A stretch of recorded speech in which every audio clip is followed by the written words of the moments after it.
Ele falou, não trabalhei, foi desde segunda, né, que tá assim, né? Agora... Ó, ele falou assim, ele deve pensar, não trabalhei segunda, terça e quarta, né? Então agora, quinta e sexta, vou compensar. 90 graus.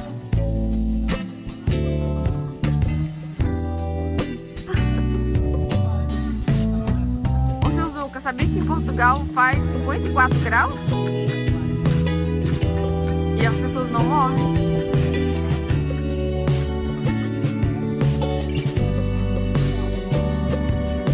Lá na Suíça mesmo, sabe essas fontes que tem na rua? Quando chega agora a época do verão lá, eles liberam a fonte para as pessoas tomarem banho assim, na rua. Eles deixam. Aham, por causa do calor, porque o pessoal lá não é acostumado, né? Com o calor. Tem gente que até morre no negócio do sol. É idoso, criança. Tem que tratar direitinho. Tomar cuidado.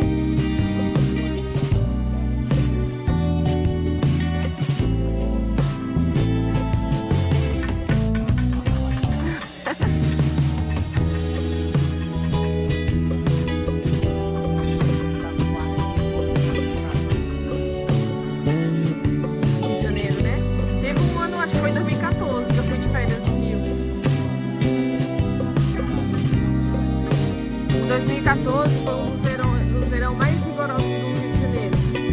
E no Brasil pro Rio de Janeiro. Teve um termômetro lá na praia de Copacabana que suportava 60 graus. E adivinha, ele estourou. Ou seja, a temperatura passou de 60 graus. Do limite. Aí você imagina a pessoa na praia, o câncer de pele que não dá, né?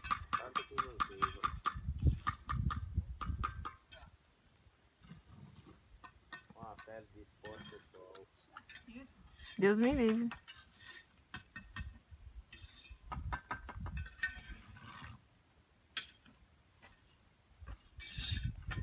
Aqui tem que aterrar ainda. Tem que começar a cavar a piscina, tá vendo? Pra colocar, usar a terra pra cá e pra sala, pro corredor e aqui pra esse quarto. Tem que começar a cavar. Semana que vem eu ver se eu coloco as pessoas pra começar a cavar.